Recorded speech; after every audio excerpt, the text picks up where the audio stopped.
Everyone. என் பேர் கௌசல்யா. நான் PS nursing முடித்த ஒரு நர்சிங் கேண்டிடேட் தான். இப்போ 2 இயர்ஸாக நான் வந்து ஒரு மல்டி ஸ்பெஷாலிட்டி ஹாஸ்பிட்டலில் ஒர்க் பண்ணிட்டு இருந்தேன். அப்போ எனக்கு சவுதி எம்ஓஹெச் போகணுன்னு ஒரு விருப்பம் இருந்தது. சவுதி போகணும், அப்ராட் போகணும், நல்லா ஏர்ன் பண்ணணும்னு. ஸோ அந்த டைமில் நான் இன்ஸ்டாகிராமில் பார்க்கும்போது அஃபனிக்ஸ் இன்டர்நேஷ்னல் பற்றி பார்த்தேன். ஸோ அங்கே வந்து எனக்கு ஃபஸ்ட் டைம் கைட் பண்ணது யார் அப்படின்னா சஷாங்க் ரங்கராஜன் சார்னு சொல்லிட்டு ஒரு எக்ஸிக்யூட்டிவ். அவங்க தான் நல்லா கைட் பண்ணாங்க.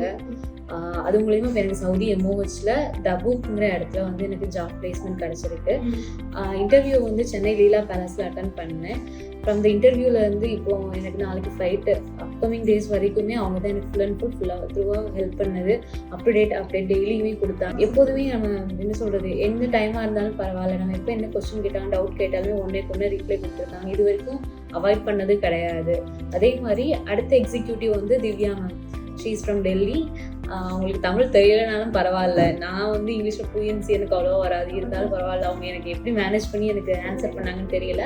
பட் அவங்களுமே ஃபுல்லாக நல்லா ஹெல்ப் பண்ணாங்க. இப்போ நான் கொச்சி ஆஃபீஸில் இருக்கேன். இங்கேயுமே வந்தவுடனே எல்லாருமே நல்லா கைண்டாக பேசினாங்க. முகம் சுளிக்கிற அளவுக்கோ அந்த மாதிரிலாம் எதுவுமே கிடையாது.